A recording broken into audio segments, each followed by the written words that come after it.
Okay, good afternoon teachers. Discuss ko lang po kung paano natin gagamitin yung bagong grading system na ipinalit dun sa DepEd Order number 8 series of 2015 na kung saan ito pong grading system natin ay pinawasan ng examinations.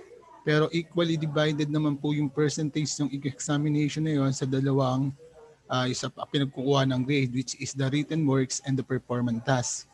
Gaya po ng for example po natin dito po sa may nakikita nating curriculum 4, so ilalagay lang po natin kung anong klase po ng ano tayo. Halimbawa, core subject tayo. So dati ang core subject is 30, 50, 20 para dun sa examinations. But since sabi ko nga natanggal na yung examinations, so yung 20 dinagdag dun sa 30 kaya yung written works natin naging 40, ganun din yung performance natin na dating 50 ay naging 60. Okay, so lahat po ng klase ng curriculum core na tinutukoy ko dito sa core, applied, and specialized ay ganun po yung nangyari. Okay, so ito po yung tinatawag nating grading system o yung electronic class records.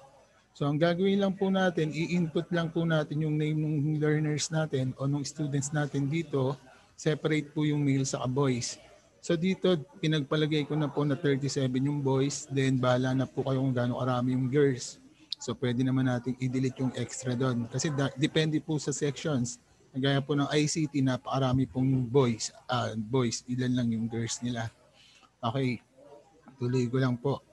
So ngayon, sabi ko nga, itong electronic class record natin ay magiging automatic based dun sa pangangailangan nyo.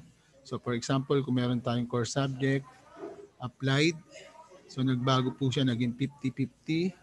Then kung magiging TBL naman tayo, 30-17, no, 70. So ganun din po sa specialized, 30-70 din siya. So ang gagawin natin dito, explain ko muna to. Itong nakikita nyo 1, 2, 3, 4, 5, 6, 7 hanggang 10. Ito po yung written works na pwede nating ipagawa. So depende po sa teacher kung ilang items po yun. So halimbawa 10 po yung highest possible score.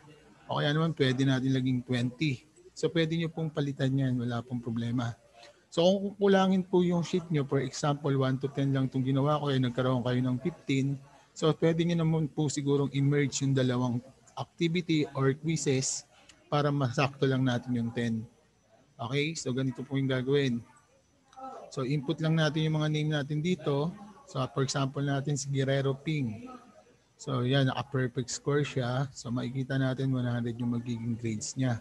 So kapag click natin yung summary of grades, nandito na po siya. Hindi nyo na po kailangan mag-input dito. So si Guerrero Ping, nakakuha siya ng first quarter na 100. Then dun sa second quarter niya kasi ginawa ko din, 100 din.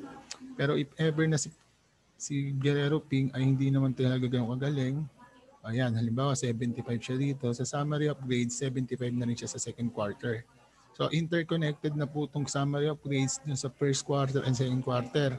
So ang kailangan nyo na lang po lagyan ng grade, anong names is in first quarter. Sa second quarter po, hindi na rin po kasi andun na rin yung pangalan niya.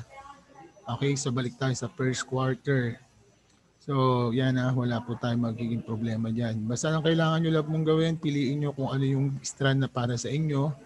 Then kung ano yung track na meron kayo. Halimbawa, dito is STEM.